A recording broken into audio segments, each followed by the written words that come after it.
फिन आरोबाव सासे बर' बिमानि बोलि दुथांनि आखायाव बर' बिमानि इनाय अनागारि बोलि जानांदों।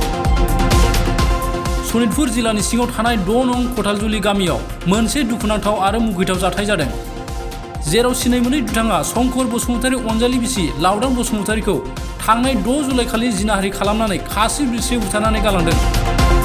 मिथिनो मोननाय बायदिब्ला बे जाथाय जानाय समाव न'आव रावबो गैयामोन आरो दुथांनि आखायाव बोलि जानांनाय लावदां बसुमतारीनि फिसाया अरुणाचलनि फोथाराव खामानि मावोमोन। लावदां बसुमतारीया 14 बोसोरनि फिसाजो आरो 12 बोसोरनि फिसाज्लाजों जिउ खांनानै दंमोन। बे खास्रि बिस्रि जाथायनि सायाव पुलिसा नायबिजिरगासिनो दं होनना मिथिनो मोननाय जादों।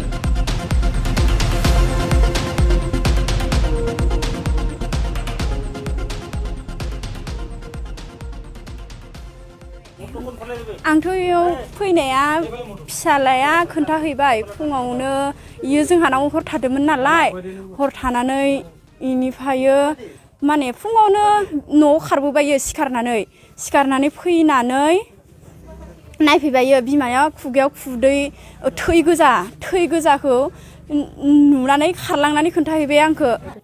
এইটো 6 নম্বৰ কথা দিলে তো মাৰ্ডাৰে হ'ব যেন লাগিছে আৰু মাৰ্ডাৰ ৱেপন এটা আমি সিজ কৰিছোঁ। এতিয়া কি পৰিস্থিতিত কেনেকৈ কি হ'ল এইটো আমি ইনভেষ্টিগেশ্যন थांनानै खोन्थाहैबा आंबो मा जादों ना बेमारफोरसो जादों नामा थैगलाबायनाय होननानै आंबो फैनानै नायफैबाय। ओमफ्राय आखायाव दांनानै नायबा मानसिया गुसु थैनाय आरो ओमफ्राय आङो गिनानै न'सिमफ्राय खारननानै गाबख्राव खारबाय आं लामासिम बोरै सहैखो आंबो पात्ता गैया। आंजों लोगोआव आंनि फिसाजो गोरलै दं 1.5 बोसोर जानाय आरो बेखौ बामनानै फैदों आं। नायबा मानिनाय आरो रावबो गैयामोन न'आवथ' फिसाजो दंमोन, फिसाजो सासेयाबो लोगोनि न'आव दंहैयोमोन। बेनिफ्राय बिनि बिमादै जायो फिसाला दा थैनायनि माने हौवानि फंबायनि हिनजाव आरो आङो। ओमफ्रायो बिनि हौवाया पटाराव खामानि मावो आरोना आर्मिफोरनि आन्दाराव खामानि मावनो थांदों आरो। ओमफ्राय दा रावबो गैयामोन न'आव, ओमफ्राय फिसाला उन्दैयाबो आंजों थाबाय, ओमफ्राय बे न'आव हारसिंमोन आरो। दा सन्देहआथ' आंनिबाथ' मानसियानो बुथारनाय बायदि गावथ' हाया बेबायदि हाना लानो सोरलाय गाव हागोन नो बिदि मोननै हाना लानो गोदोनियाव आंनि बायदि। এই গাঁৱৰ পৰা মানে খবৰ দিলে থানাত, চাৰিদুৱাৰ থানাত খবৰ পোৱাত আমি ইয়ালৈ আহি দেখিলোঁ এগৰাকী মহিলা তেখেতক মানে প্ৰহাৰ কৰি মাৰা যেন লাগিছে। ঘৰৰ ভিতৰতে তেওঁৰ মানে বডিটো আছিলে। আমি এতিয়া PM এক্সামিনেশ্যনৰ কাৰণে পঠাম বডিটো আৰু ইনকুৱেষ্ট অলৰেডি হৈ গৈছে, চাৰ্কেল অফিচাৰ আহিছিলে। সেইখিনি এতিয়া ইনভেষ্টিগেশ্যনত কি ওলাই চাব লাগিব। इयाव फैनाया फिसालाया खोन्थाहैबाय फुङावनो इयो जोंहानाव हर थादोंमोन नालाय, हर थानानै इनिफ्रायो माने फुङावनो न'आव खारबोबायो सिखारनानै फैनानै नायफैबायो बिमाया खुगायाव खुदै थै गोजाखौ नुनानै खारलांनानै खोन्थाहैबाय आंखो।